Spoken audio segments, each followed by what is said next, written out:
So let us take a couple of deep breaths and go deep within ourselves, center ourselves in this time, in this moment. And deep within ourselves, we find spirit. The spirit that is in us and around us and through us. And we sense it and we feel it. And we know that the spirit in us is always perfect, complete and whole, peaceful, harmonious, and all the good things. And we know that the spirit is who we are. The spirit is the truth of who we are. And as we realize this, we also come to realize the spirit is in all things, in all life, in all nature. It is in all of us here tonight. And we also realize that the spirit is a unity, and therefore we are all one. And that's the miracle. And so we come here tonight with an open mind and an open heart. Become expectant and willing and eager to receive the gifts of spirit. The gifts which will be given are given through our discussions, our readings, our teachers, and our sharing with each other.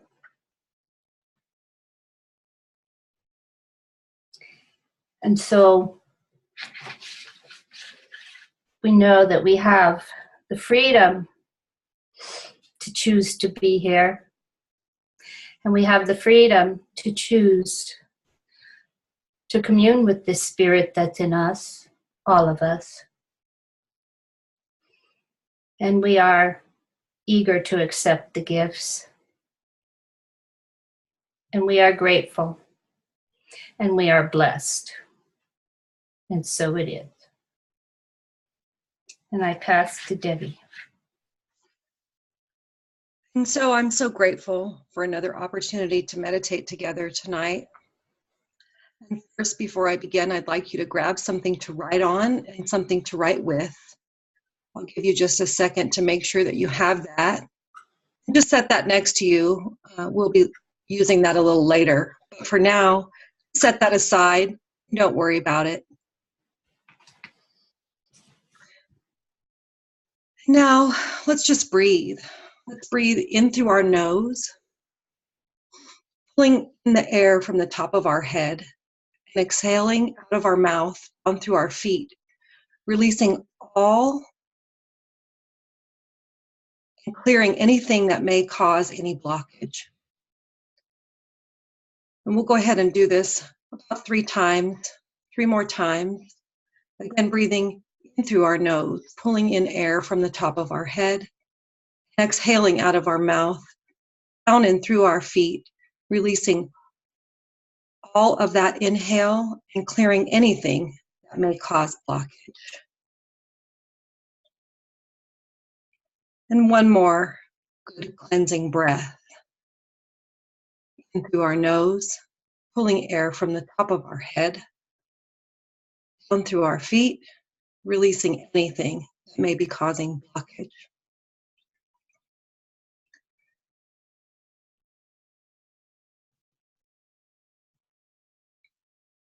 So we're going to just let go of anything from the day, any of our to-dos. We'll just let those go back into the nothingness from where they came. And if any thoughts come up during our meditation, just notice them. Get back to that breath so we can connect and allow the presence of God to float in and through our being. I read in a great book, meditation is an invitation for God to speak to us. I also read in that same book that silence is the secret to meditation. So now I'm going to invite you into 5 minutes of silence to contemplate freedom with these 3 questions. What is freedom to you? What does freedom look like? What do you need to be free?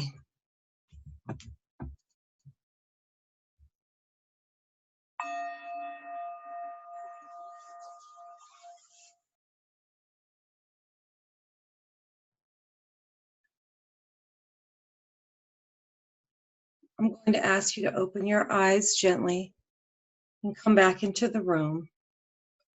And I'd just like you to take a couple moments to jot down anything of importance that came to you during the meditation, any ideas, any insights, or any takeaways you may want to use to remember, capture for the future.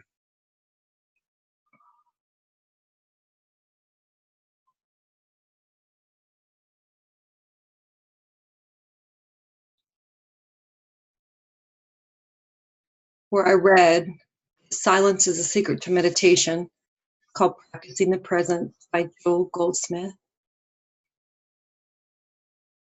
I'm very grateful and thank you very much for our meditation. And now we can move into class.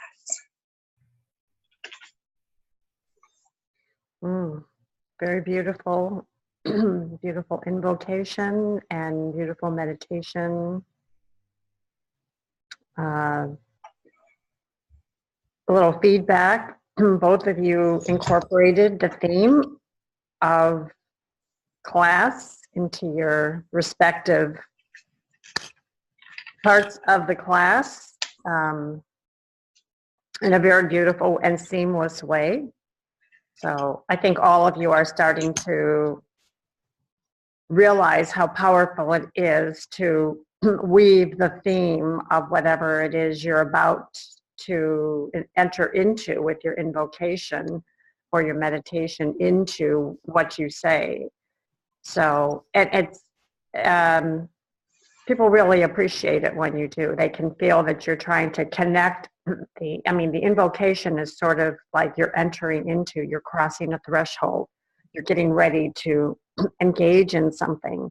And so it helps to set the intention for whatever it is. That's really what the invocation is sort of opening the door into whatever we're going to be doing, whether it's a class or an event, whatever it is. So I see all of you really coming very aware of that as you're doing that. So beautiful. Liked the bowl, the singing bowl. Nice touch. Sorry for the phone call there in the middle. Oh my God, I thought I was going to die. No, Hopefully you didn't notice, but I'm sure you did. Listen, this is what I tell my yoga students. Interruptions give us an opportunity to practice being unbotherable. I planned that. That's right. You planned it. That's what I was thinking. Yeah, my students used to get annoyed if somebody had to leave the room to go use the restroom or they coughed, and I went, you need to find another class if those things bother you. Our work here is to learn how to become unbotherable and to learn how to use our meditative state to not let those things affect us. So thank you, Debbie, for that opportunity. All right, I see Katie's here. You want to read our purpose and our objectives? I put you on mute, so you have to unmute. I'll unmute you. There we go. Oh, thank you so much. Can you hear me? Yes. Oh gosh, I am so sorry. I still can't connect over my computer, so I'm on my phone. I apologize for all of that. I don't know what's going on. So, our purpose for class 23 is to discover and unite what the inner light of oneness. Wait, Actually, oh my God, we're it's on class I 20. know. Okay. They don't want to You be know, on it's 23. They want to I be ahead of swear, you know what? I don't know. Today is one of those days. See if this works. To accept freedom as your natural state, to recognize every limitation as a doorway to greater freedom, and to make choices to bring greater expression to oneself. That's our objectives and our purposes. Enlightenment brings the experience of freedom. Thank you. Thank you. Okay. Well, want to do a little check-in before we get into our class. First of all, you saw maybe, hopefully on the agenda that I am serving as the middle woman for the retreat registration. So Misha is on my tail and I'm getting on your tails. So all of you last minute Lizzies, trust me, I'm a member of your club. So I understand how that works. But it is time to now make a commitment. And if there's any concerns or anything you need to talk to someone about, that would be Misha. Everything regarding the registration, the retreat registration, she is handling. That is her job. So by May 1st, which is next week. Yes, Kathy? So I'm registered so she knows that I'm planning to be there. I just haven't paid yet. That's all. Well, she sent me a list. Now, she did make an error. She had Deborah's name on there, and Deborah contacted her and confirmed that she was registered. So I would contact her because Okay. she included your name on the list of people who need. Right, I know. Yeah, so. Okay. Okay. So I'm not paid yet. But just handle it, Jennifer. Yeah, I was just surprised to see a list like these people haven't paid because I understood that it was due May 1st. So I didn't think I was doing something last minute. I clicked the link when Katie told us to do that, but it wasn't really communicated that there was an expectation we'd pay before May 1st. I don't know if that's payment due or registration. I don't know. All she said is that these people haven't registered. I don't know. I registered. Yeah, I don't know what that means. If I filled out the things on the page and what meals I would be there and all of those details we were asked to do, we did. So because I'm not the one doing this, unfortunately, but I will ask her for clarity on behalf of everyone. And I will email her today and say that there is not clarity about whether that means payment or just registering. Okay, so I will find that out, Jennifer, and get back to everybody. I'll send out a message on the news forum. A couple people had their hands up. Marcia? I was just on the link that was on the bad people list, and Not the bad people. That It is is. true. I said I understand what it means to wait till the last minute, so I get it. I get it too. Anyhow, I was just on the link while we were visiting, and you really have to pay in order to finish it. So it's not like you can start filling out all your stuff and then save it and then go find your credit card and come back. So make sure you have payment in hand when you hit that link. I guess I don't know what link you're talking about because what we got from KT was a thing where you go in and put in some code and then it takes you to a page that you're now a member of this class, and then you fill out all these different forms to say what you're going to be there for. I don't think I've received anything else that's a link to go in and do something else. There's a link in the agenda. In our agenda for tonight that lists, and it lists the people who haven't. I'm not talking about tonight, I'm talking about before tonight. How was this communicated? I don't have an answer to that. Thank you. Katie, do you know, because you were involved in setting that up, so do you understand Jennifer's question? A little bit. There is a link on the site. And again, I can't get on my computer to check anything. But there was a link that went to it was the payment link that went right to csl.org. And okay, so but that payment would've- is different than registration, is what I'm saying. If it says payment link and I knew I didn't have to pay till May 1st, why would I go in there if I wasn't ready to pay? Well, that's true. There were like 5 different steps to this, and we thought we'd done them all, so it was a little surprising to be called out as a last-minute person. Please don't take it personally. Yeah, I'm sorry. This is the first year that we've done it this way. We've done it, usually we manually handle it, and now it's being handled by home office, so things are a little bit different. If you've got a profile up there, if you're listed on there, and you've got that, Jennifer. Can the prayer be about anything? Of course. Okay. So my good friend and neighbor had surgery. She had a complete hysterectomy yesterday, and she has requested ask for prayer. So it's worked out perfectly for her healing and her quick recovery. And she actually had it because she had cancer. And so we don't want that anymore. So that's where we are. And what's your request regarding her? My request is that, just that I'm there for her in any way she might need me, that I'm able to serve her highest good, and that she is healed, whole, and complete. And how would you like to feel about her? Oh, I would love to feel happy that she's over it. It's all gone. Okay.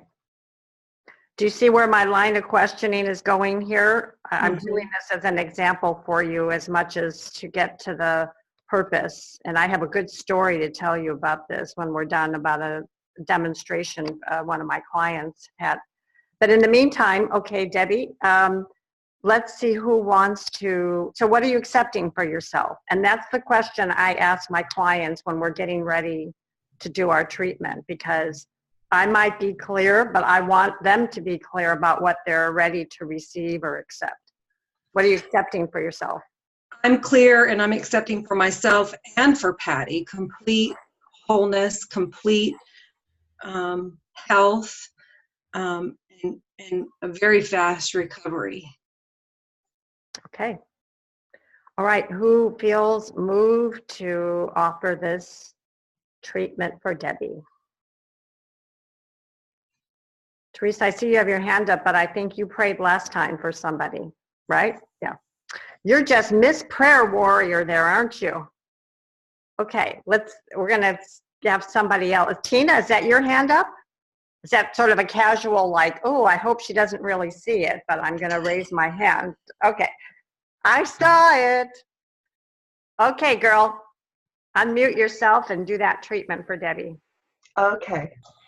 Debbie, just take a deep breath and settle in and relax.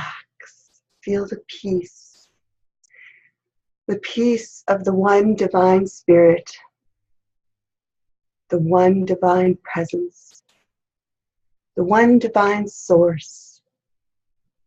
This source is the source of all goodness, of all joy, all peace, all wholeness, all complete.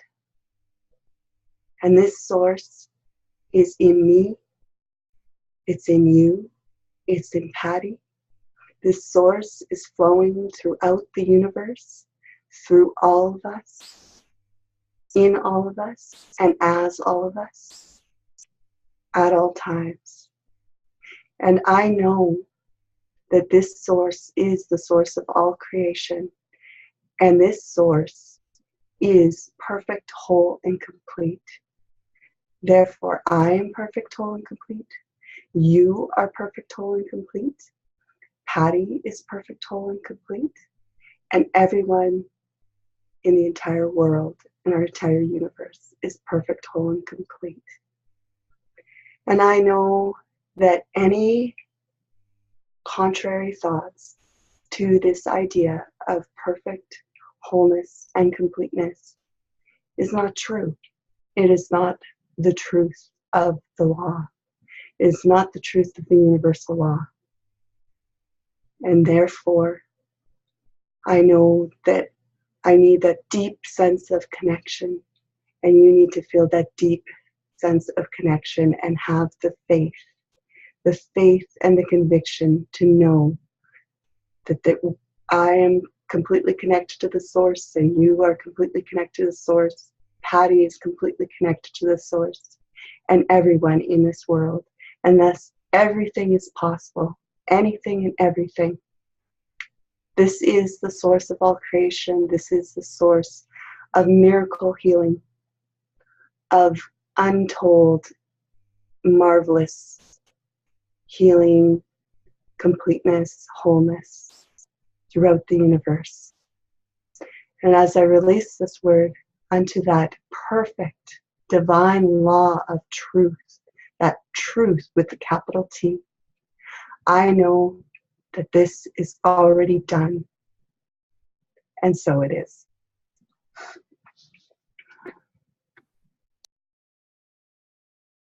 Thank you, Tina.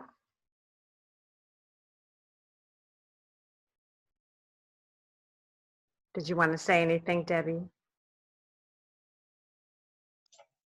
I can get the mute off. Thank you, Tina. That was perfect. Thank you very much. All right, let's do one more. A request. Go ahead, Sarah. I have a request for myself and for my council.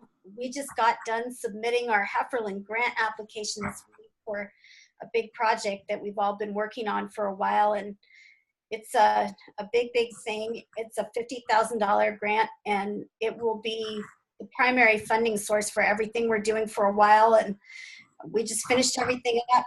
We submitted it, and we're all just kind of taking a deep breath. And so we would all probably, I know myself definitely, would appreciate prayer for abundance for the council and for our project, and for that to flow in with ease and effortlessness and grace, and for this whole project just to unfold in a way that is uplifting to everybody that it touches. Okay, so what are you accepting for yourself? I'm accepting abundance and prosperity and success in our project, and just the highest and best good coming out of this for us, for our team, for all the centers and the lives that we touch, and highest and best for our movement, which we're trying to support. Okay. All right. Who is ready to offer that treatment for Sarah? Oh, Debbie. I didn't do one last time, so Beautiful. I can accept abundance for myself too, let me tell you, in my life right now. So let me do this one. Okay, so right here and right now, I recognize that there's only one divine presence in this universe. It is an abundant, joyous, giving, loving energy. It is supportive, that is all-knowing, all God, all divine, ever abundant, always flowing. And I know that source runs in and through me. And as it runs in and through me, it runs in and through Sarah. And it runs in and through all of the council. It runs in and through everybody as a beneficiary of the abundance needed to move forward with the projects already planned. And I'm clear that there's a positive movement, positive force flowing, readily available, above and beyond the wildest imaginings. There's more than enough abundance coming in the way of a grant above expectations. And I'm so grateful to know this truth, grateful beyond measure. I release my word into the law, knowing complete abundance and flow is perfect and here now. And so it is.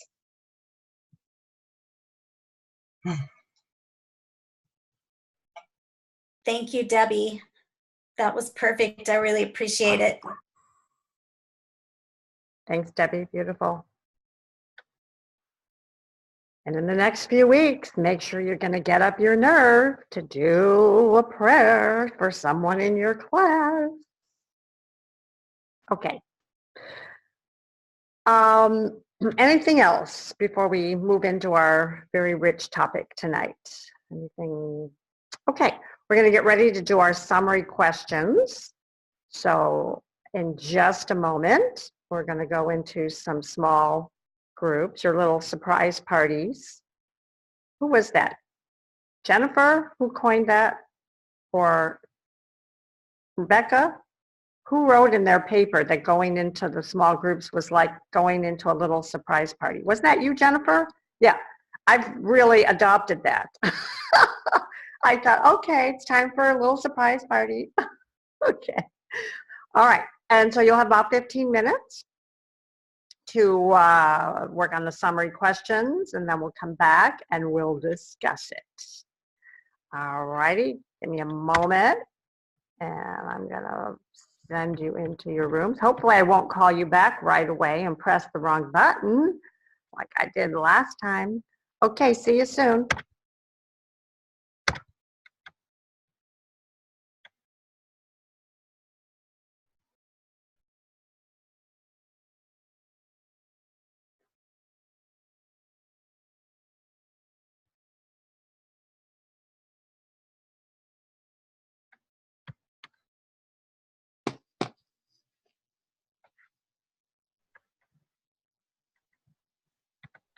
Okay.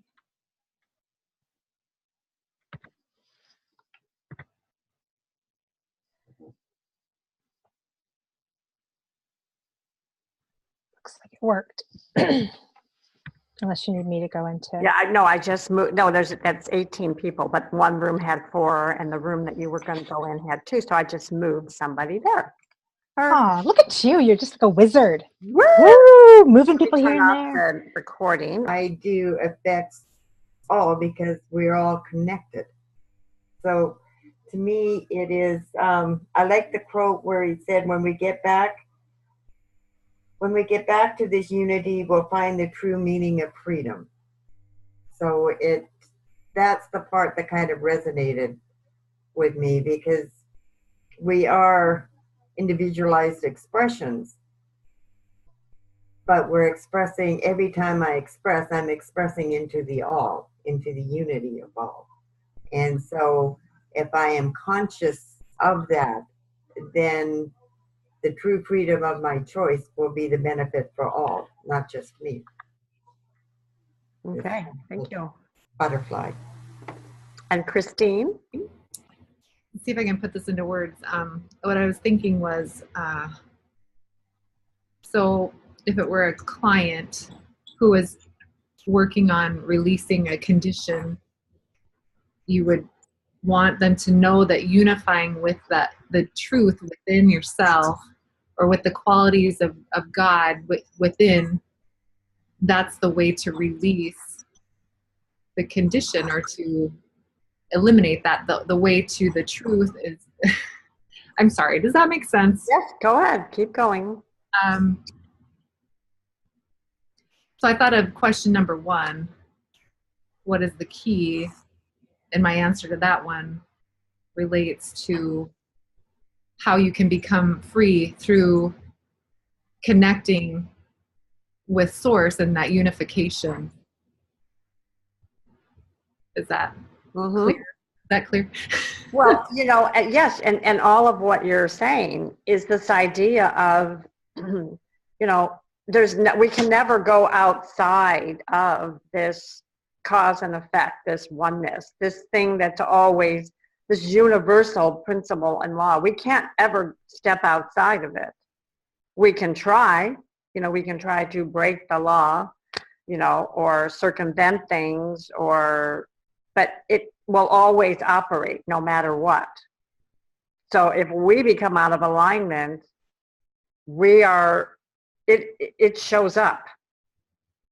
It shows up in the experiences that we have.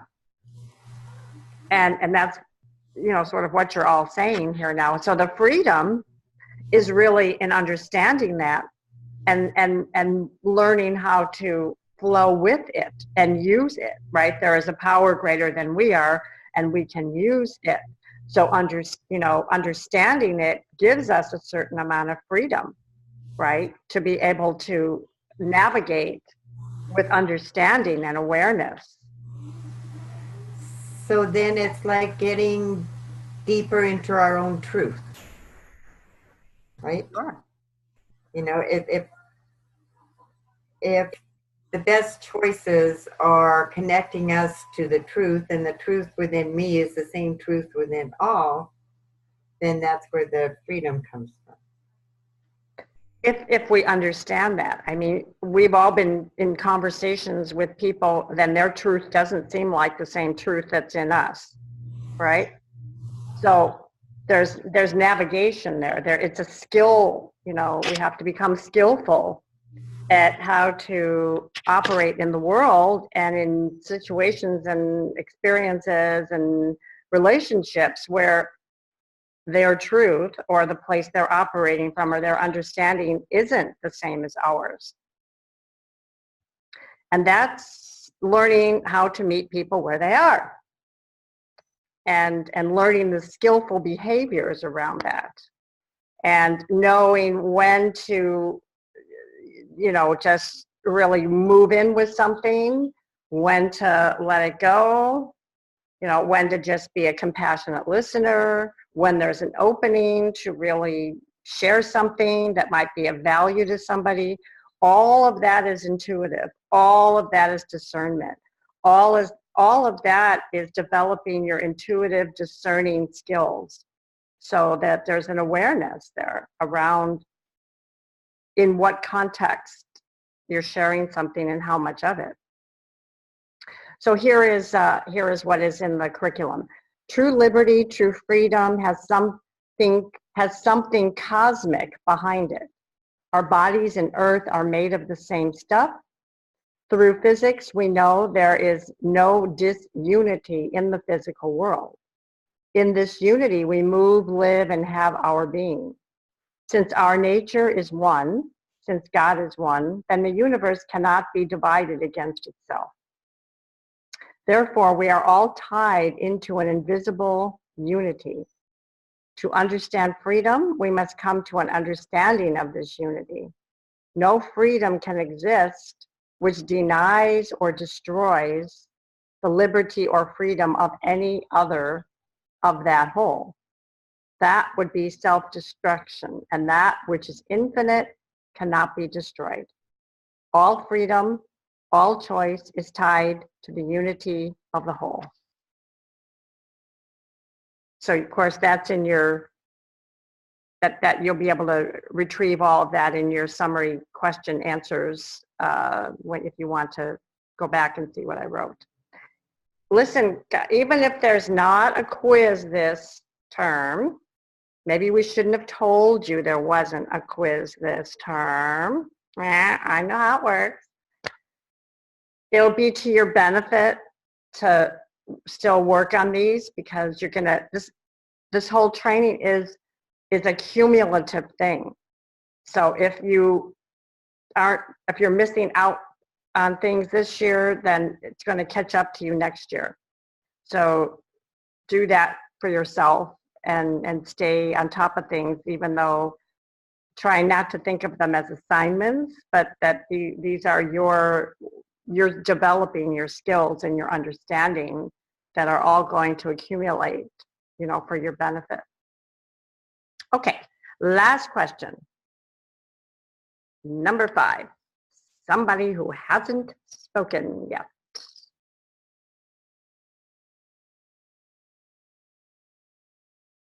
Kathy has her hand up.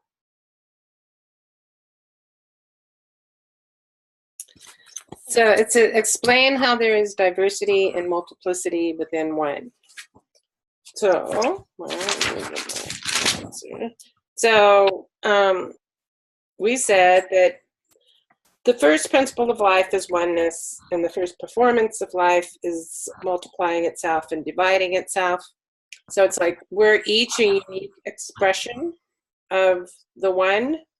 So the, you know, and the whole universe. So there's us and there's, you know, animals and grass, but it's all just a unique expression of the one. So it may appear as though, you know, so there's multiple, but it's one. Okay, thank you. Anything else? Okay, what it says is the principle of this is the exact quote that you gave, Kathy. The principle of life is oneness, and the first performance of life is multiplying itself without dividing itself. I'm just sitting with that for a minute. Multiplying itself without dividing itself. That's like profound. I'm trying to wrap my head around that. Life must be one, and that one, in order to be expressed, must be many. But the many, in order to exist, must live in one. Any other, Sarah? It's one light shining through lots of different lenses. That's a nice way of putting it. Almost like a prism too, right? Yeah, but one thing, but just different expressions if you change the filter. Mm-hmm. Nice. Good example. Okay, anything else on the study? I'm starting to say what Simon says. Summary questions. Okay. All righty.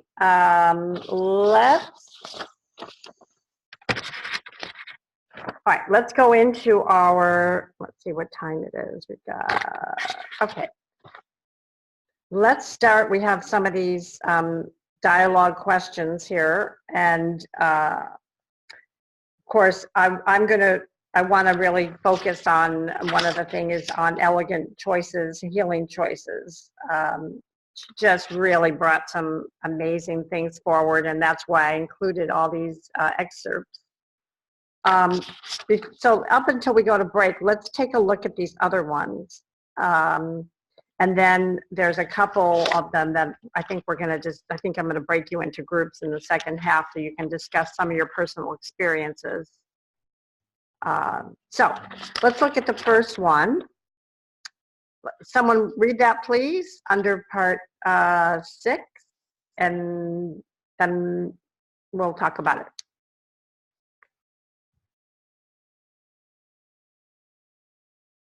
Okay, Linda. Okay. The wisdom that leads to freedom results from knowing we have choice and exercising that choice, not because we have to, are required to, or to make good things happen. Instead, it is the result of knowing our options and choosing to be in harmony with divine law. And then the question. How does our understanding of divine law guide us to make certain choices? Thoughts about that?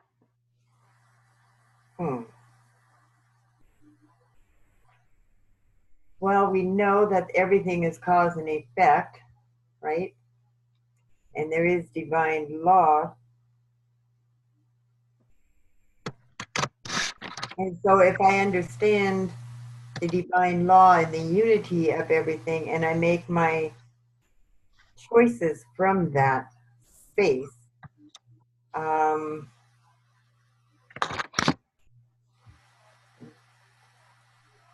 then I'm making the choice from the truth of who I am connected to the all. Okay. Well, I think the obvious response here is, if we understand cause and effect and consequences, then that will guide our choices. But anything on another level around this? Yes, Deborah.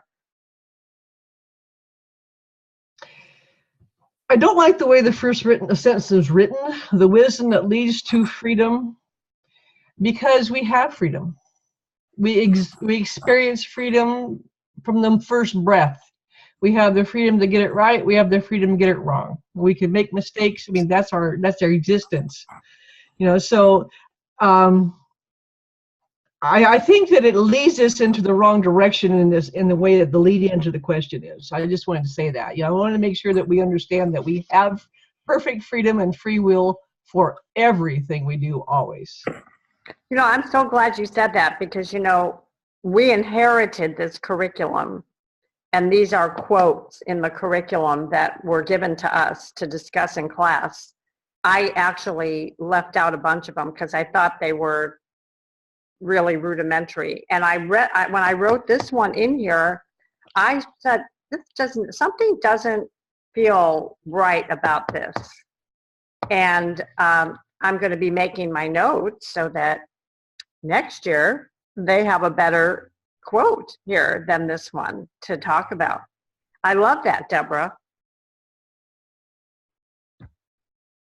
All right, anything else around this one? Someone else? Oh, Marcia. When I read exactly what was on the piece of paper, and they talked about being in harmony with divine law, I will admit that I don't spend much of my time trying to figure out how I'm living in harmony with law, but I do think about how I'm living in harmony with the divine. Mm-hmm. And I just wanted to put that out there, is if you got rid of the law word, then we would look at those attributes of God. We would see where we are expressing that purity of spirit. And that is where our choices come from, is how do I choose to express God today? Not how do I choose to express the law, but how do I choose to express the divine?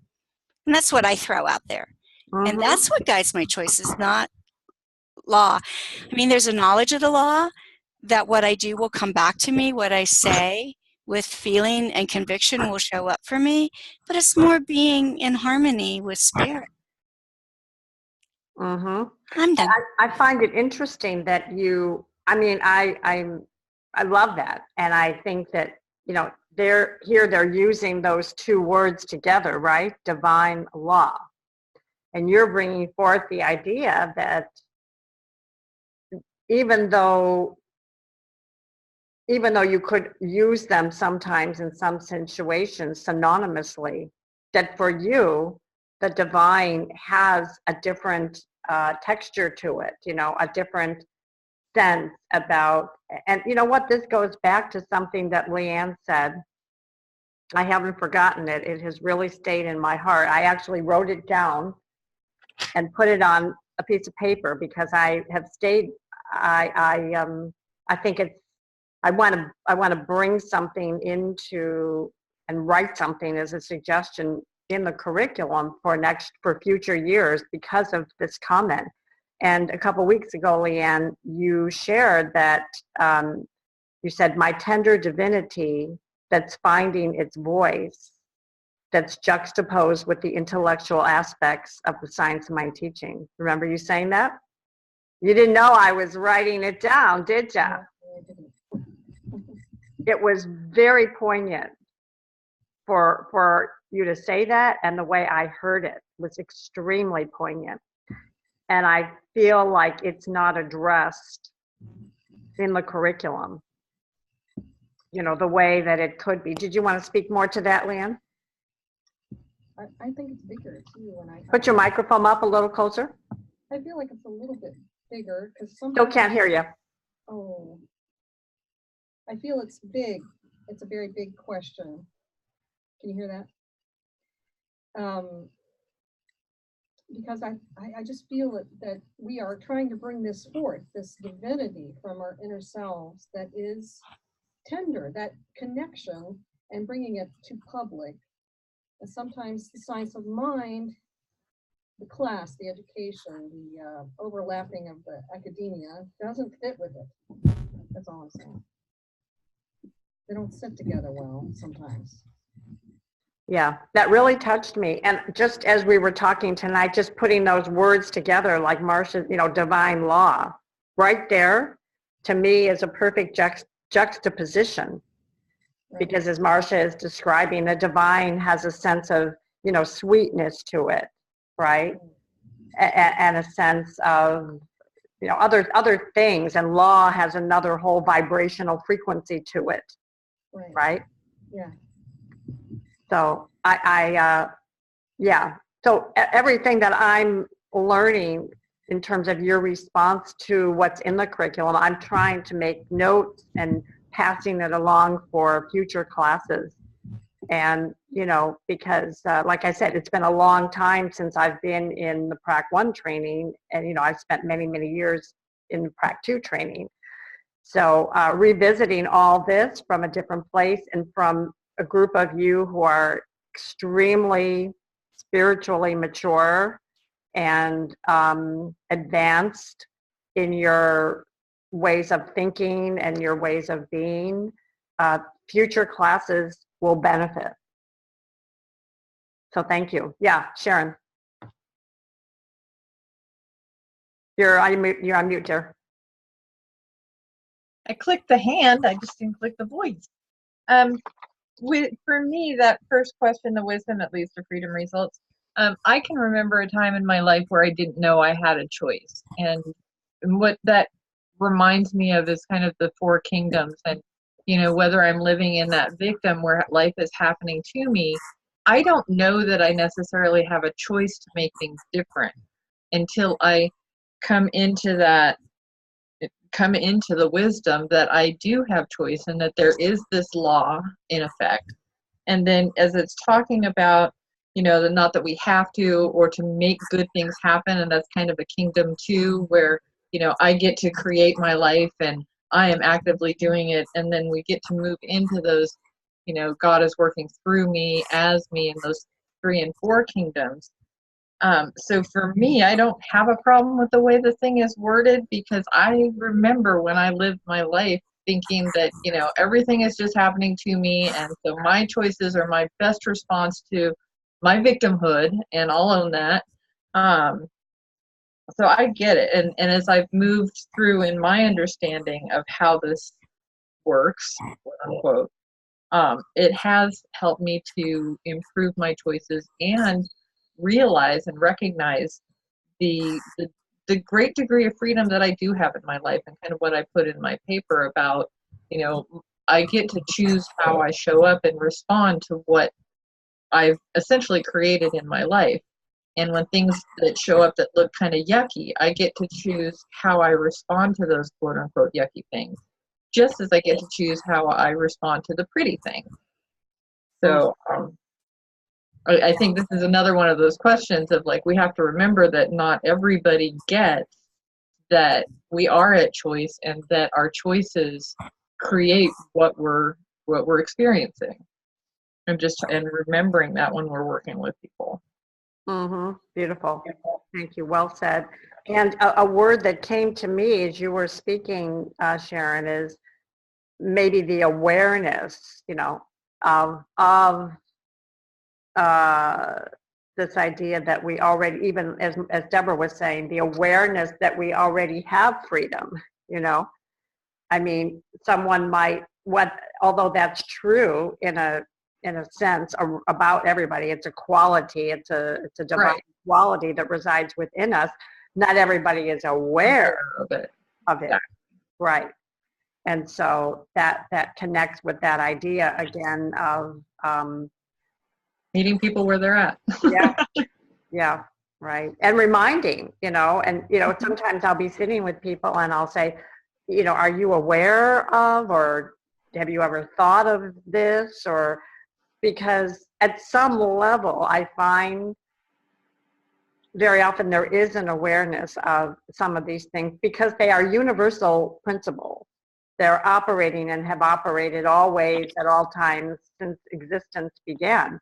And that if it's presented to someone in the right way, very often there's a connection, and there's an awareness. You can find a place where they go, oh yeah, that I understand.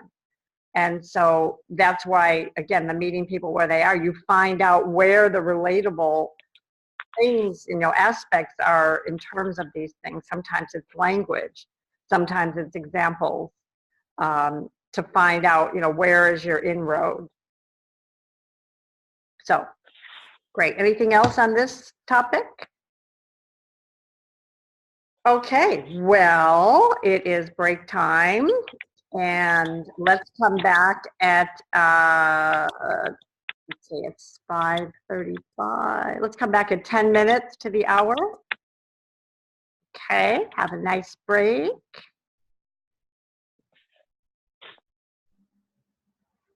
Where it says eulogy, then you write your own, okay?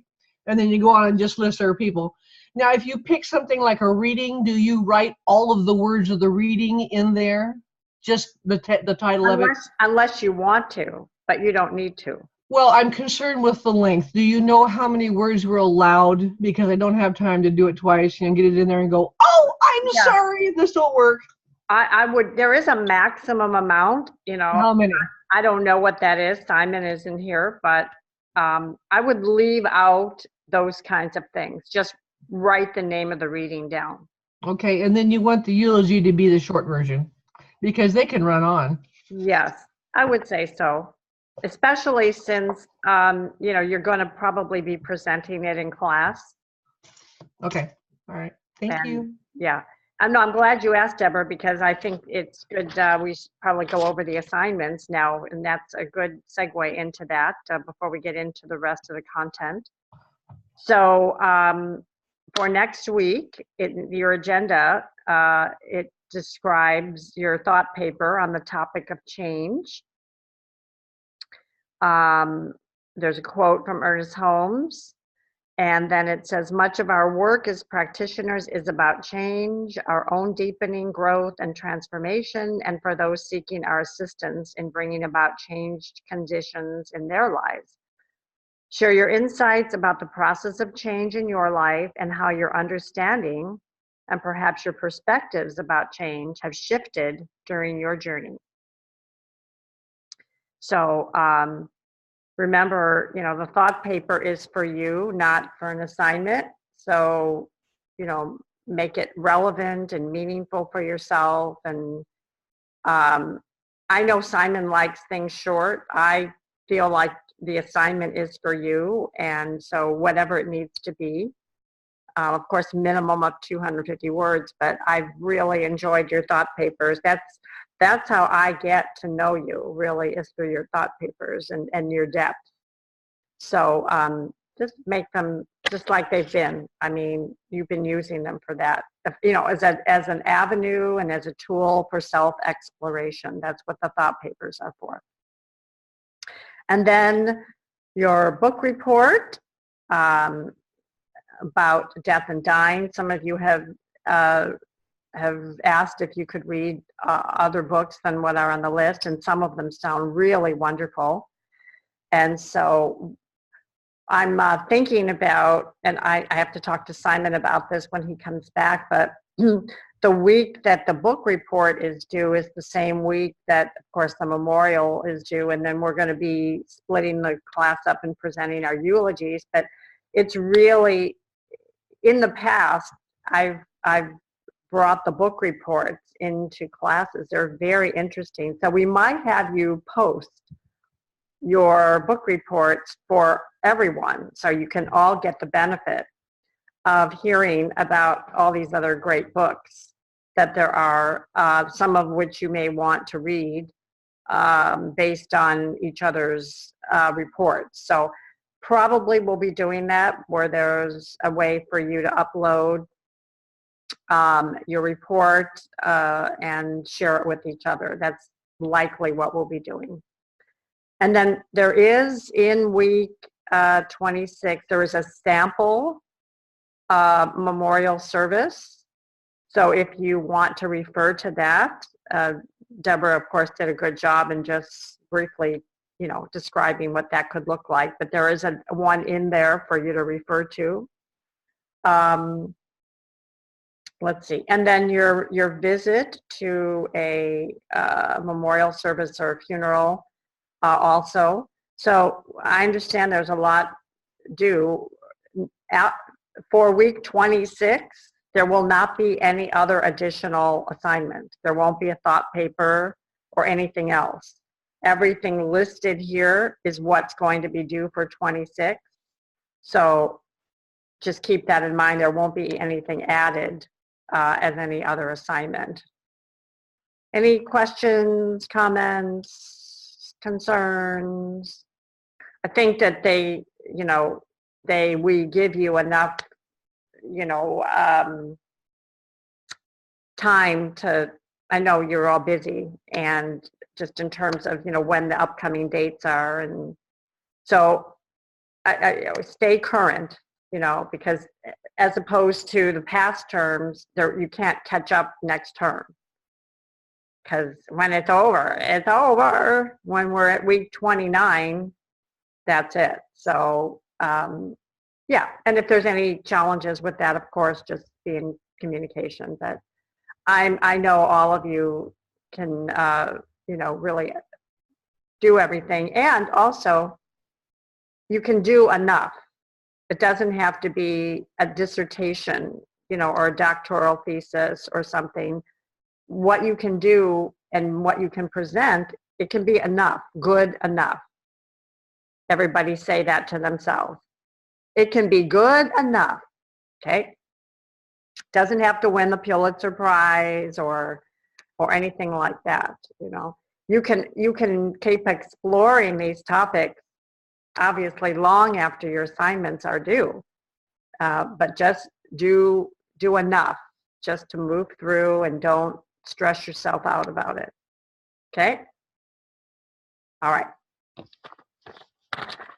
All right, so let's go to the next excerpts, a bunch of excerpts from Elegant Choices, Healing Choices. Are you enjoying the readings from this book? Yeah, a lot less intellectual, right, based.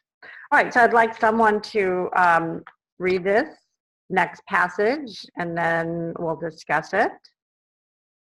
Someone who hasn't said anything else tonight yet. We want all the voices in our room tonight.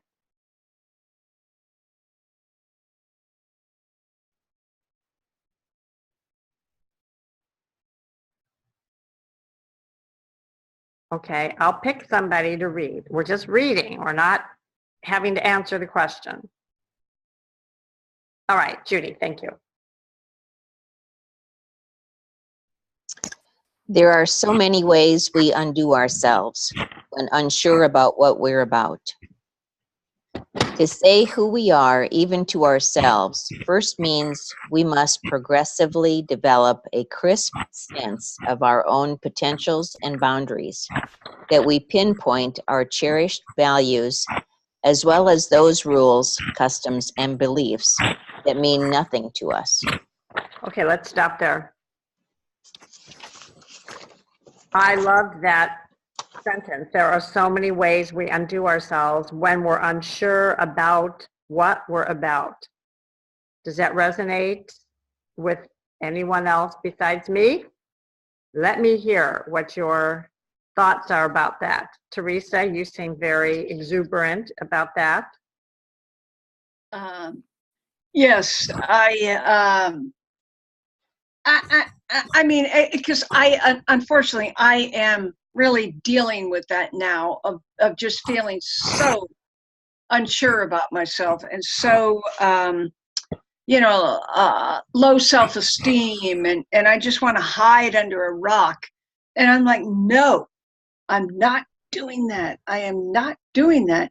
But when you know, and back to that old, oh, I hated this. When you don't know what you stand for, you fall for anything. You know, everybody's been saying that to me since I've been like 14, and I'm like, shut up. I know that. Leave me alone to figure it out. But you know what? The time of figuring is over. And I know who I am. and I feel great about who I am, and yet there's still that part of me that just wants to shrink away and not stand up and be myself. But yeah, so that is, you know, I have a crisp sense of my own potential, and I have cherished values, and I know which rules and things mean nothing to me. So I don't get it. Why do I still feel like such a, you know, I don't know why. Well, if you read your paper, you will see that I made some comments on there about this very thing. Okay? Yes, And I when responded. after you read it, then let's talk. Yeah. Because all of us see you. We all see you. And I'm imagining a lot of people around you see you in your wholeness and in your magnificence and in your crisp sense of who you are. So the connection here is for you to see yourself that way. So I have some things I can share with you about that. Wonderful. I responded. So thank you. Thank you. Yeah. But, you know, I appreciate you being that's vulnerable and bringing it forward. It's, you know, not necessarily something one would want to share with others, but you've heard me say this before, one of the most powerful ways to connect ourselves with each other is through self-disclosure. You know, when we share sensitive, vulnerable things with each other, that's what brings us in a closer sense of connection with each other. That's why a lot of times you have been at conferences or presentations and the speaker will start off by saying, well, you know, I wasn't going to tell you this about myself, or, you know, I wasn't going to really let you know this. And that in the whole world of speaking is one of the like rules of relatability, you know, to be to come into a state of self-disclosure, you know, to make yourself relatable to others. So, but it's not always easy, but you can see that as soon as, you know, you started talking to us about that, Teresa, you could feel everybody drawing in, you know, like, right. Like, we're with you, Teresa. Thank you. you. Thank you, everyone. Yeah. Well. Yeah. So yeah, I mean, I'm so, I can't wait to get off the fence. And oh man, once I do, whoa, watch out, world. Well, just the awareness of that, I always say awareness is 80% of the journey. Awareness, and then you can examine your options. So yeah, we'll do that. Beautiful. Thank you. Thank you. All right. Anything else? There's some lovely messages in the chat room. Marcia wrote, perfect is the enemy of good enough. Yeah. And then Sharon wrote, it's not just good, it's good enough. Krusty the Clown. Oh, who's Krusty the Clown? Sharon, The Simpsons. The Simpsons. Oh, okay. Well, I don't watch that, so I. And a friend of mine had that as a bumper sticker on his car, and the boys, yeah. when I'm striving to not be perfect. Got it. Cool. Okay. All right. Let's hear another response to this about, you know, having a crisp sense of ourselves. It doesn't mean all the time. It means in general. It means that you carry that in you in a way that you try to bring forward whenever possible. And we all falter. We all waver in between different dimensions and different vibrational frequencies. And so, but in general, we know if we have a certain sense of ourself, and Carolyn Mace calls this, she has a great word for it. She calls it our charism, which comes from the same root word as charisma. So it's charism, charism. And she likens that to our like sense of self, like if you have a sense of your strength, if you have I would actually say in this context, a sense of your wholeness. She probably wouldn't use that word. I studied with her for many years, and she has other ways of explaining things, but that is a really, if you say someone has a charisma, you're usually describing someone who has a real sense of themselves and is able to express that. And so I would say there was something about what Marcia Sinitar wrote here, having a crisp sense. There was a way of that phrase that just resonated with me, and of our own potentials and our boundaries that are based, of course, on our values. And I also like the idea of customs and beliefs that mean nothing to us. I mean, that's why you're all in this class. Hello? You've all said to some other path and some other thinking, unless, you were raised in this teaching and with these ideas, you all pretty much decided to think for yourself and to say at some point, what you're telling me or what I'm learning here I'm not aligned with it. Go ahead, Sue Ellen.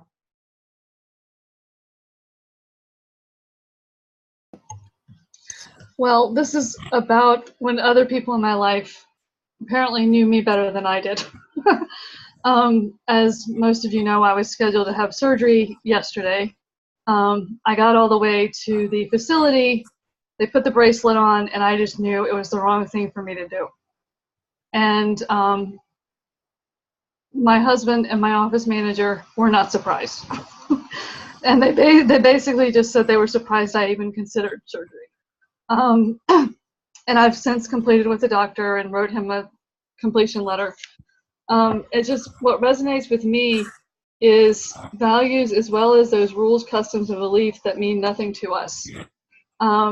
And I allowed myself to get enrolled in something that someone else really believed very strongly in and really thought would benefit me. And I just realized I was totally going against my lifelong boundaries about having the surgery again.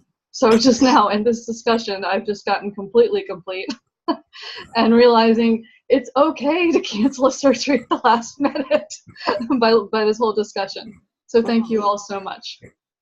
Wow. Fantastic. What a great demonstration. Yeah. So that's why there's always, sometimes in treatment work and prayer work, someone asks us what we want or what you're accepting for yourself, or you're asking someone what they want.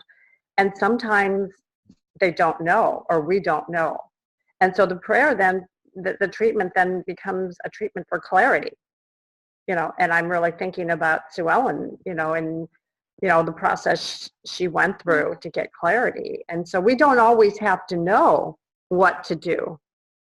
We don't always have to know what we want, but there's a place in us that does know that we can get to through whatever process we use. Whether I've gotten a lot of clarity in my life through using journaling as a process of bringing everything in my subjective realm out into objectivity. And I mean, I've taught journaling workshops, and I believe it's a very powerful way. Everyone likes different kinds of ways to get that clarity. Sometimes it's sitting in meditation. Sometimes it's having a conversation, just like Sue Ellen, said, wow, I'm completely clear now and got the completion. So when you're working with someone or speaking with someone, say, I don't know, things are just not working. I don't even know what I want or what I need. Then your focus in your prayer work and the purpose of that can be clarity.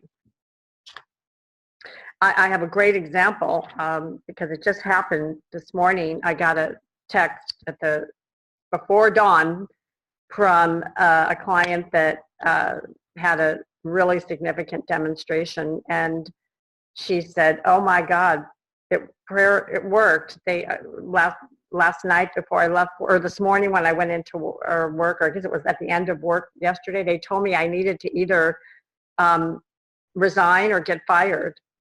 And our prayer work had been that she was so discontent in this position and this job, and there was something in about a year that she was completing, and she wanted to try to hang in until then, and then she would be going, be trained for something in another direction.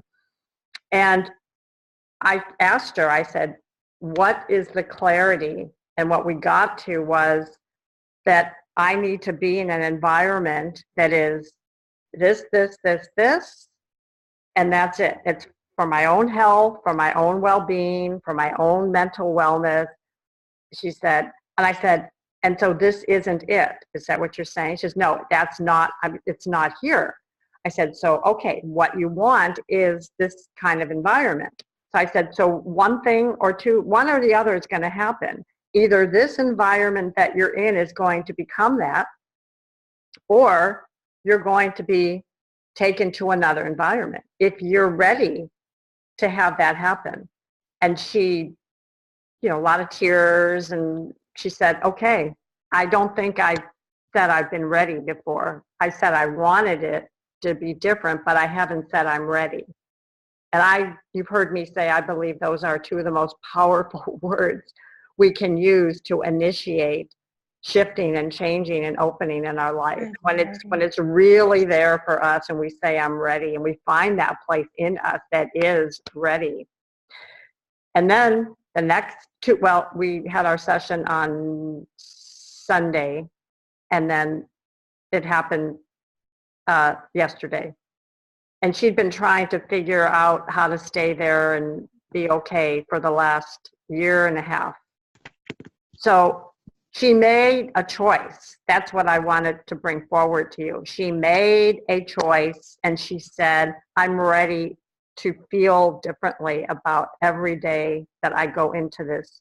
Because I've also worked with people who didn't like a job or a relationship, and it turned out that because of their consciousness and maybe whatever else shifted, that they were able to stay in the existing situation and relationship, and it shifted.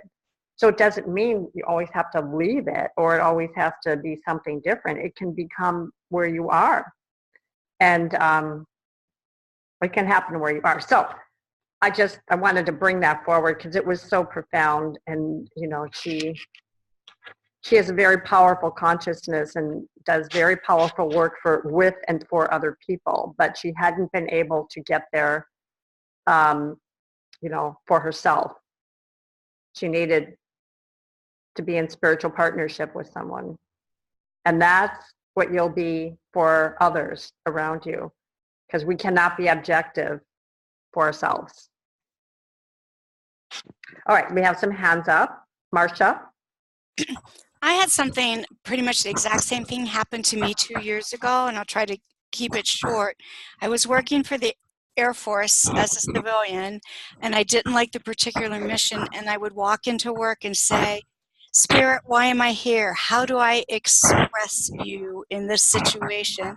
And coincident with that, I was taking a 3-week class on spiritual economics by Eric Butterworth. And in asking the question, I heard the little voice tell me, Marcia, I used the job to get you to Colorado. You can leave now. And I did. And I didn't work for 10 months. And that kind of coincided with when my son moved back in with me, and he really needed his mom at home, even though he was 15. And I had a very, very sick puppy. And then I'm in this job that I absolutely just love. I've wanted to live in Colorado for like 40 years, and now they pay me. The state of Colorado pays me. And I love how I get to serve the people with the HR system. So if I wouldn't have taken spiritual economics, heard the little voice that said you could leave now, I would not be in this phenomenal job. And I was undoing myself because I wasn't performing well. I was probably going to be terminated, but I didn't want to be there anyhow. Same story as the person that you were working with. And what a beautiful conclusion my story has. Bravo. All right, let's read on here. A voice we haven't heard from yet would be, let's see, how about Rebecca? Would you read for us? And if you're not okay with it, just let me know. I'm okay with it. Okay, Just great. letter we're on. Okay. Oh, no, we're just at the second paragraph under B, where it says, as we risk. Okay. And this is in the agenda, right? I'm sorry. I had a crash and I was recovering things. Oh, that's okay, honey. Would you prefer not to, or can you find it? I'm okay if you just give me a second. I just have to find, we're in class 24 agenda, and it's I'm sorry, which letter again? It's letter B, and it's the second paragraph. I can do that. Letter B, second paragraph begins with self-defining. As we risk. As we risk, okay. You want me to just read that one paragraph? Yeah, I think so. As we risk exposing our core self to others, we also risk others intruding upon what we have revealed. This risk-taking takes skill. Can we, for example, speak up for ourselves when someone important to us disagrees with us, criticizes us, or tells us how we ought to be? Can we go against the crowd in order to bring forth our most tender sensibilities? And it references, of course, pages 51 and 52 in the Scimitar book. Go ahead and read the next one, too. We'll discuss them together.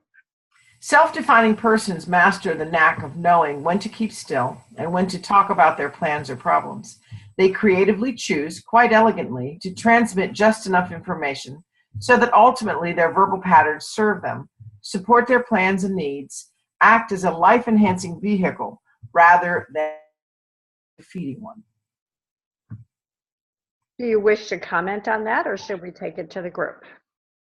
My only comment would be that this is, I think, what I would call warrior work. It's self-growth warrior work. Because in looking at my own life and how I've grown, I early as a young adult, seem to expose too much and then get kicked and then retreat and then expose too much. And it's kind of interesting to look back and see how that dance has shortened itself, and I'm much better now at evaluating the risk-taking, knowing when it's worth that investment and when I should not throw my pearls before swine. But it is a journey. It is a journey, and it does take, I think, some self-reflection and getting wounded a few times and getting back up again. Amen. Let's talk about these skills.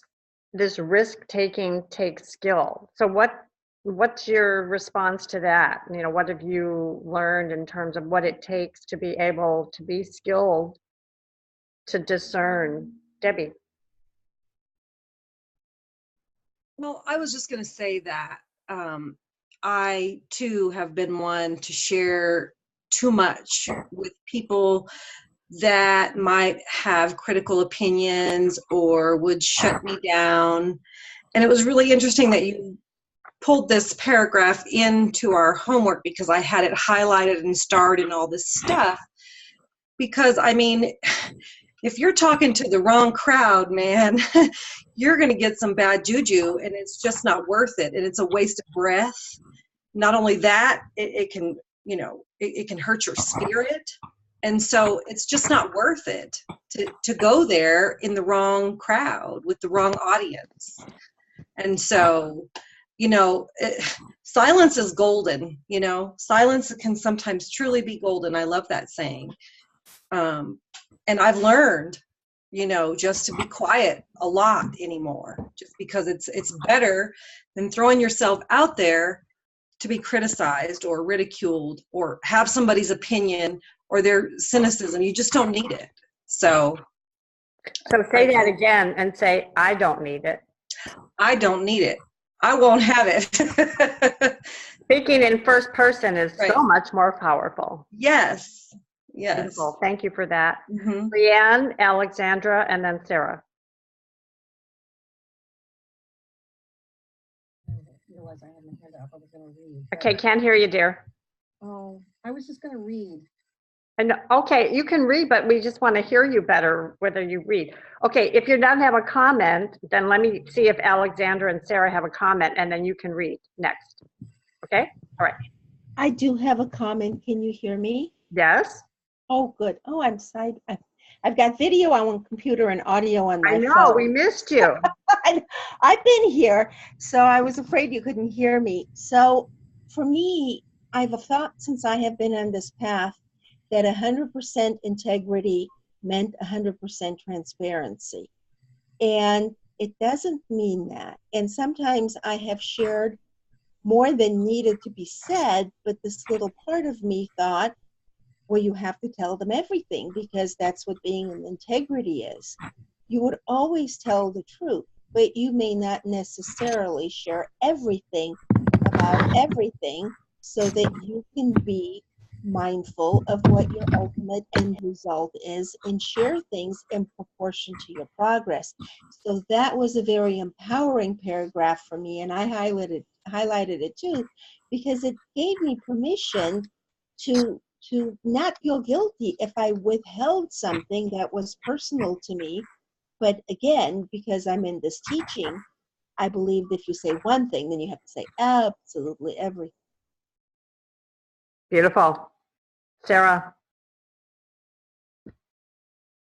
I have a couple of comments on that. The first thing I learned is that when you're trying to manifest something, Ernest Holmes talked about this a lot, about keeping your intentions to yourself, especially in the beginning when you're trying to manifest, because you need to build up a certain level of energy and you need to build that faith in order to bring about a demonstration. And if you're sharing ideas with someone who's going to be negative, who's going to change your mindset for the worst, drain your energy and such, it's really hard to maintain the level of faith that you need in order to get an effective demonstration. And so what I understood Ernest Holmes to say was to keep your own counsel on those things, especially if you're not 100% confident that you can keep your own strength and energy and vibration high enough in the presence of what those people might present to you.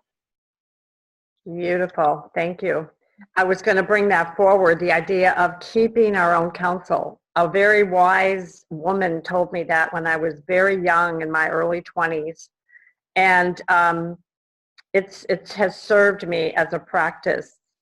And the idea of keeping something sacred and secret, as Sarah mentioned, while it's gestating, while it's finding its, legs in your consciousness, while you're developing that strength. So that's one thing. And I've shared that with many people about the idea of keeping your own counsel. We always feel like, Alexandra, that's such a good point, like integrity needs transparency and getting clear about that. The other thing is, I want to share with you some responses that I've learned that you can say to people when maybe they are invading your space or they're trying to get information from you or put you on the spot or whatever it might be. And so, of course, you probably all have heard, thank you for sharing. But you have to say it without attitude. You have to, come from a loving place. And, when someone is presenting something to you or trying to persuade you in a certain way, really, I've worked on that because I did it always from a very, sarcastic place. And so I've worked on that over the years, really thank you for sharing. It's just an awareness, and I work on feeling neutral about it. The next thing, when there's a situation where somebody is trying to convince you of something, and it's going to be one of those impasse situations, and I know some people, move into the idea of we're going to agree to disagree, which is one way of putting it. But oh my gosh, when I learned this response, it was fantastic. One of the best ways I ever end one of those kind of conversations where somebody is just insistent is to say, you know what? You may be right.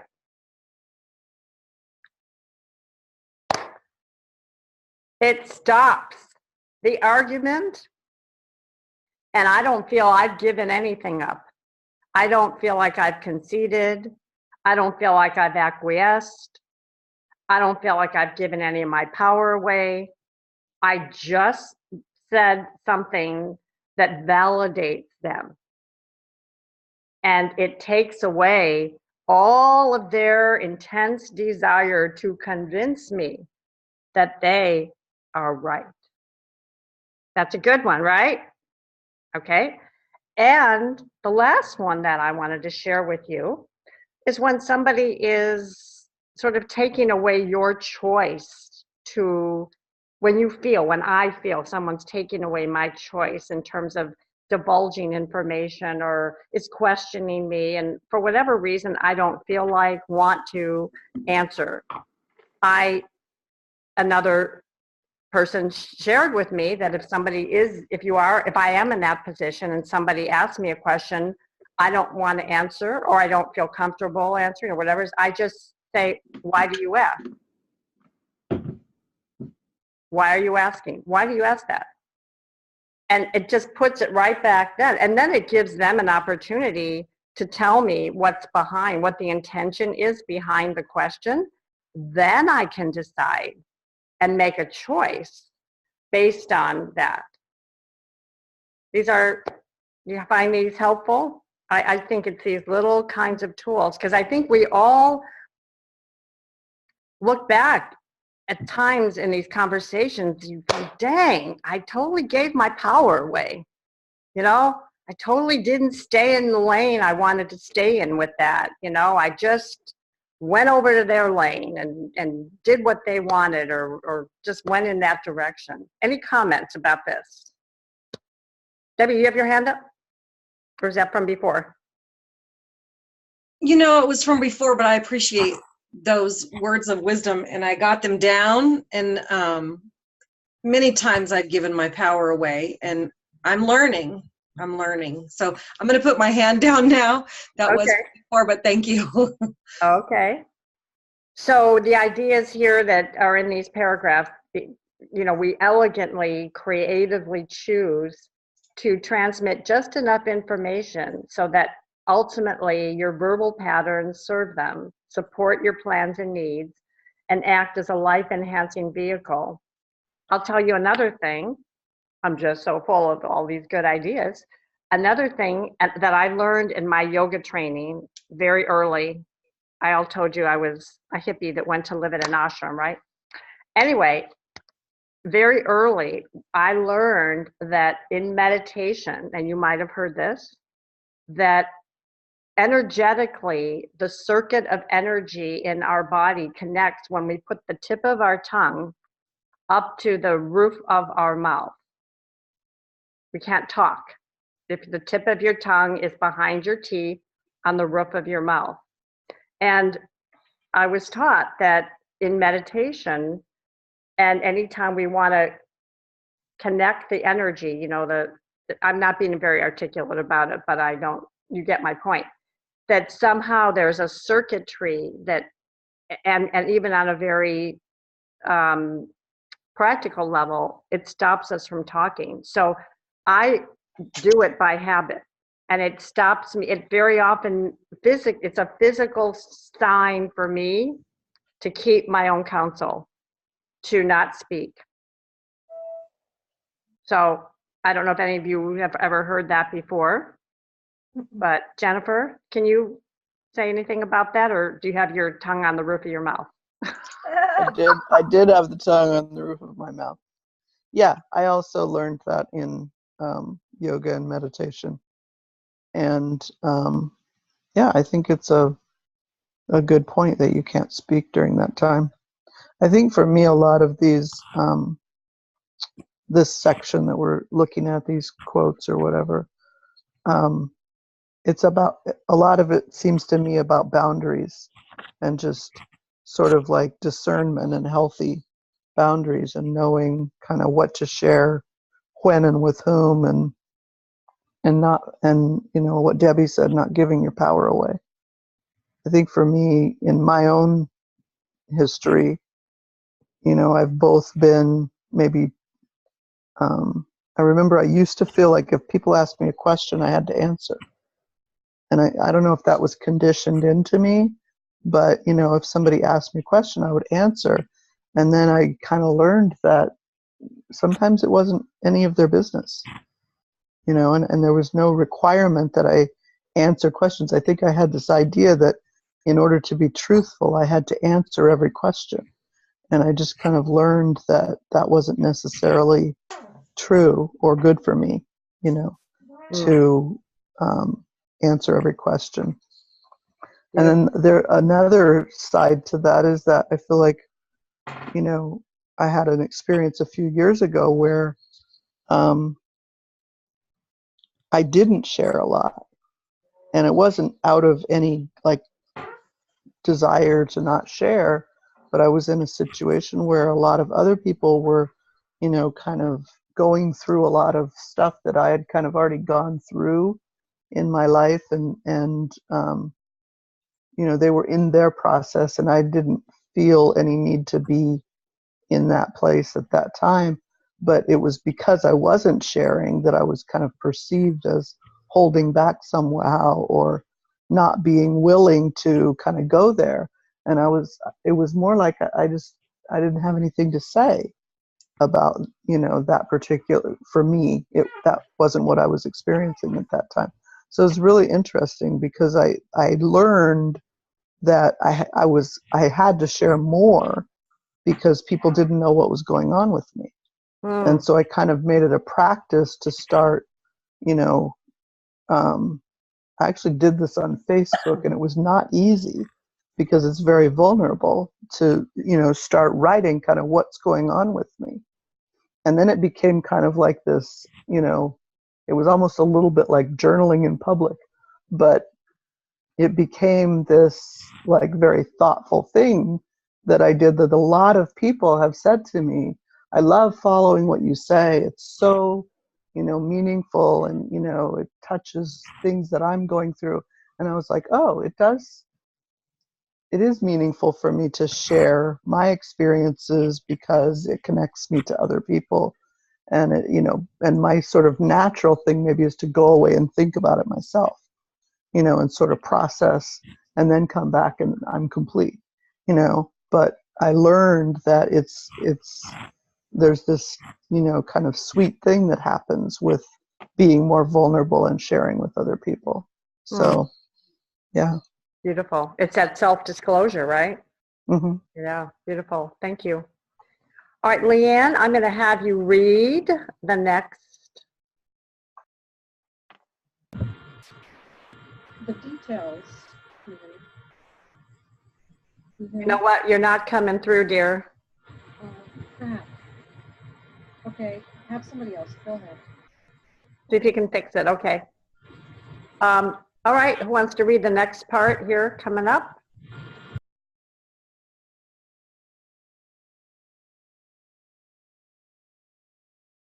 Sue Ellen.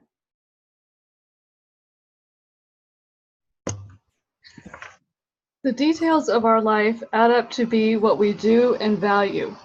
How we live and work, what and how we choose. If we know how we function best, if we assess our worldly effectiveness, we can help ourselves choose elegantly. This means we must identify what is important to us, to develop clear objectivity, to see our circumstances as they are, not as we ideally wish them to be. Through our objective awareness, we're able to productively merge the inner person we are with outer realities. Loss of objectivity is the loss of definitional power. With that loss, others gain too great an influence on us. Our responsibility as human beings to merge our subjective life with outer realities. What do you think about that?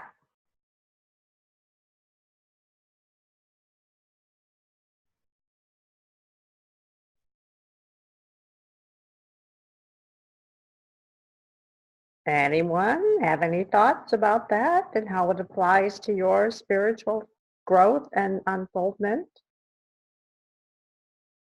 Deborah? Well, I was trying to translate it here, and the first thing that comes to my mind is don't take it personally. So that's where we lose our objectivity if we get too emotionally involved in it so that we can't see the bigger implication and fly off the handle at some little provocation. Beautiful. Thank you.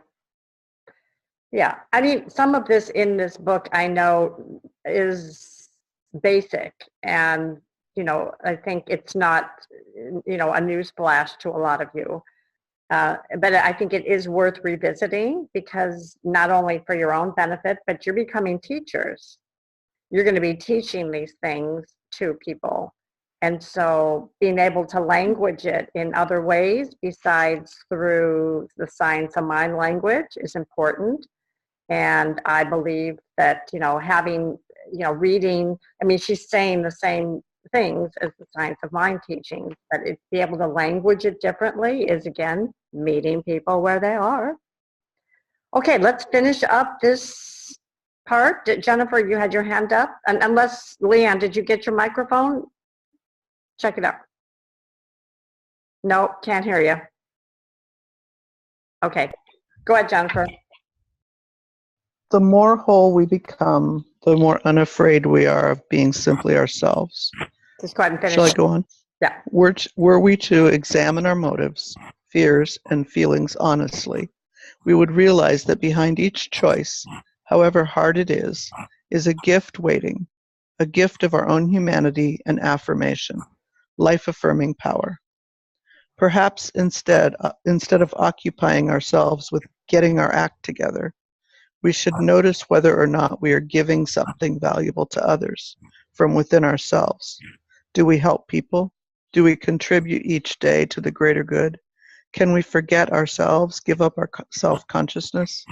Perhaps the only way to polish up our act is to discern how we might most easily, naturally, and fulfillingly add value to the lives of others, and then get on with doing that. I loved that. Right? That's what we're all about. And I will share with you a very profound teaching from one of my mentors, Dr. Jean Houston, about self-consciousness. I used to travel with Jean quite a bit and go to a lot of, are you mostly familiar with her? Jean, okay. She always, after her presentations, was just besieged, just inundated with people coming up to her and telling her how amazing and what they read in her books, how it changed their lives. And I mean, they treated her very much like a guru or something like that. And one day we were at dinner after one of these things one night. I said, Jean, what do you do with all that? What do you do with all that adulation and all of that energy? How does it not, I just said, what do you do with it? She said, oh, Linda, it's very easy. She said, I'm just not self-conscious. I just don't even let it get caught, any of it. Because I was going to ask her, well, how doesn't your ego flare up sometimes or anything like that? And so she said, no, I'm just not self-conscious. I'm just here to be useful. And she said one time to me, she goes, it's like, you just open up my mouth, put a quarter in it, and then I just start talking. She said, it isn't about me, she said, and I later in years when we were in our mystery school weekends, I said, we were talking about this topic, and I said, oh, Jean, I said, you shared a very profound lesson about that. She goes, oh, I did? What did I say? I mean, and that's just how, that no pretension, no ego. And I feel like I feel that's one of the most profound lessons I've learned in terms of how to be. Because I have people, and we all do have people in our lives that say, oh my gosh, I loved, reading your stuff on Facebook. It was so meaningful. You made such a difference in my life. Oh, what you said, what you did, what you wrote.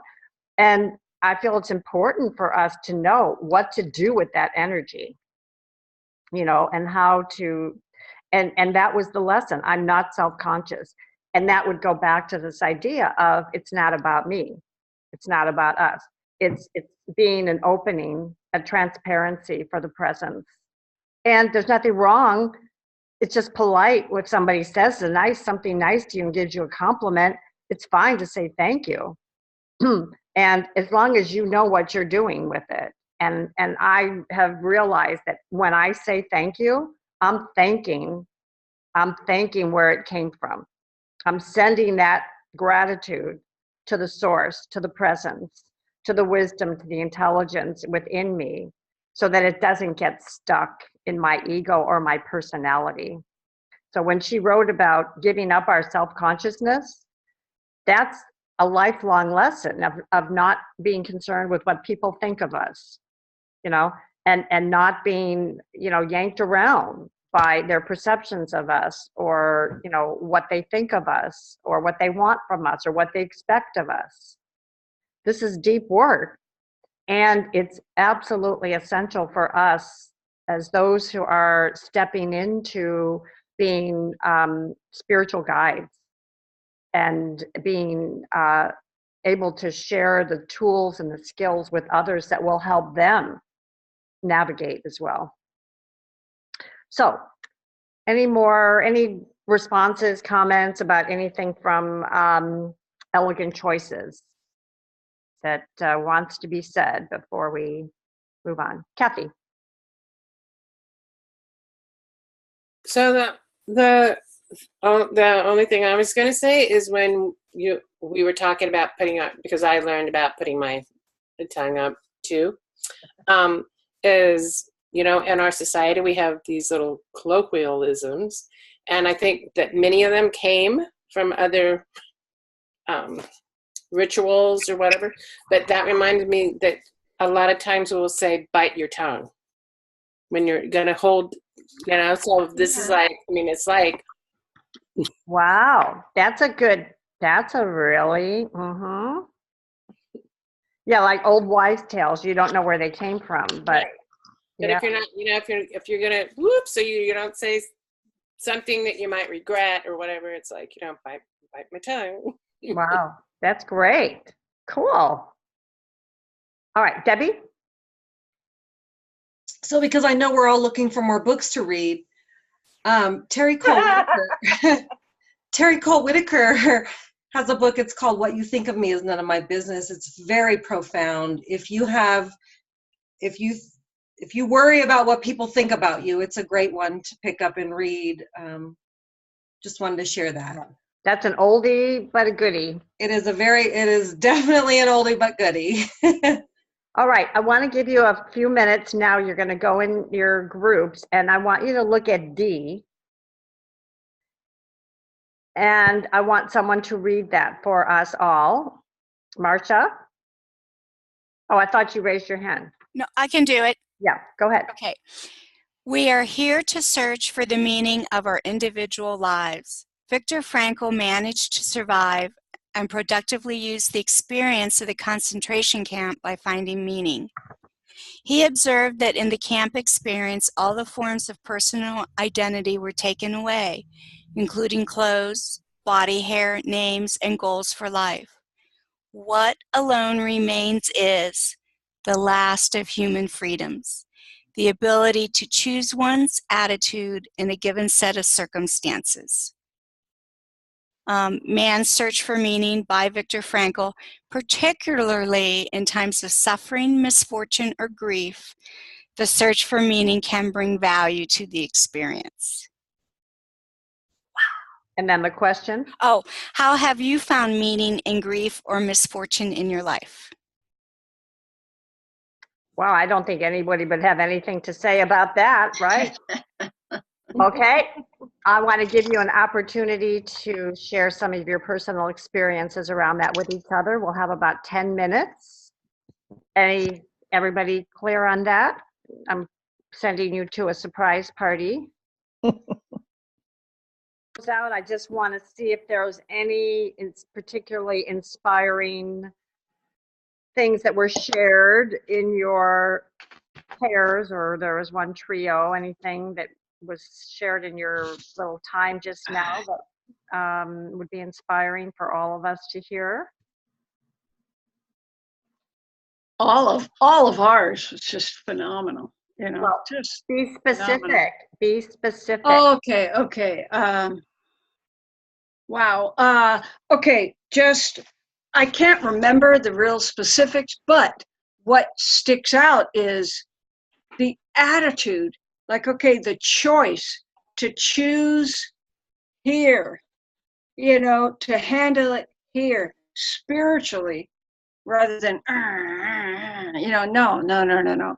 We all chose to handle our misfortune spiritually. And it's so inspiring. It's so lovely. It's so wonderful.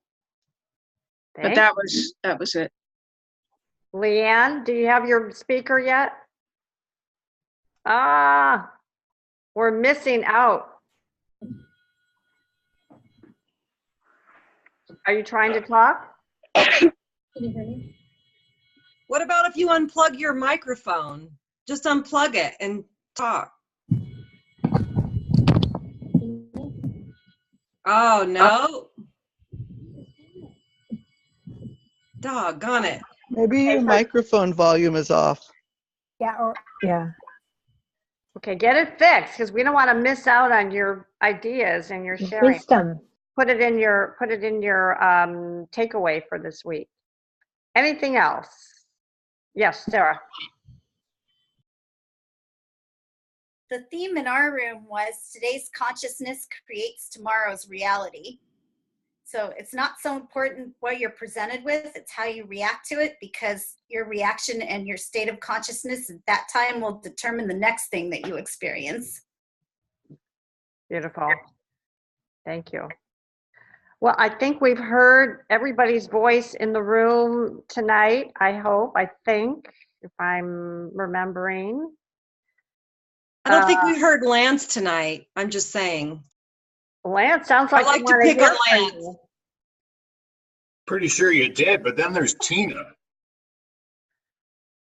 Tina did a reading. I did a reading as well, but whatever. Our group, there's all these cliches, right? What doesn't kill you makes you stronger, and all that sort of stuff. Were you gonna sing that a few bars for us, Lance? I know, but I don't know what song you're talking about. Kelly Clarkson's song. You don't know that song?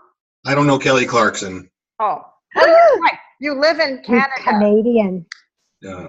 Well, all the good singers are Canadian. That's a well-known fact. Absolutely.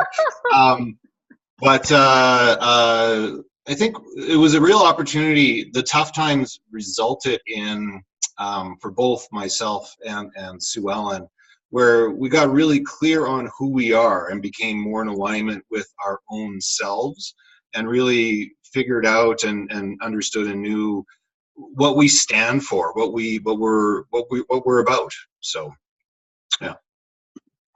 See, they wanted to hear from you. Okay, everybody unmute, and we're gonna sing the first line from Kelly Clarkson's song. Here we go. Okay. What doesn't kill you makes you stronger.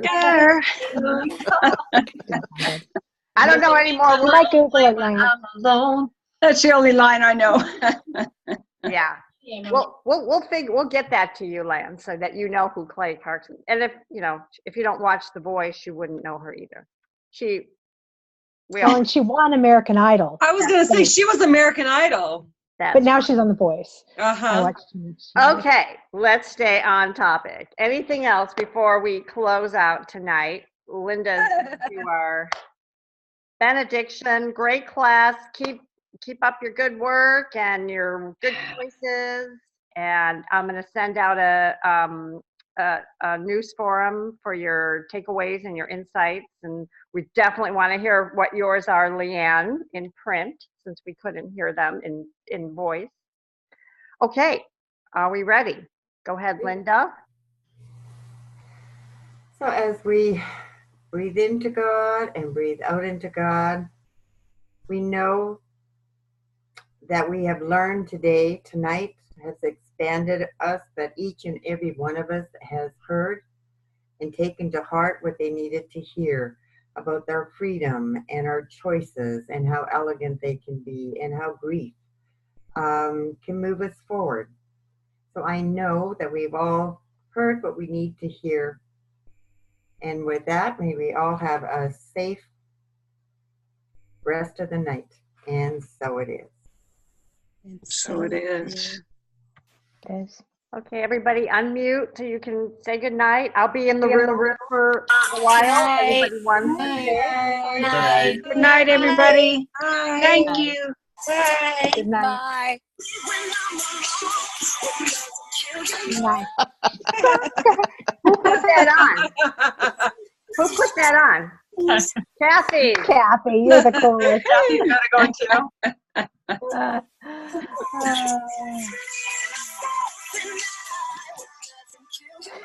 Very cool. Well, I'll see you guys later. I got kidlets to feed. See ya. Okay, Katie. Bye. Bye, everybody. Bye. Isn't that funny? Our response, like, what do you mean you don't know who Kelly Clarkson is? Wait a minute. Does Tina know? Does Tina lives in Canada? Do you know who Kelly Clarkson is? I do know who Kelly Clarkson is. Well, that was fun. You doing okay, Tina? Night. I have a conflict for next class, so I just wanted to let you know.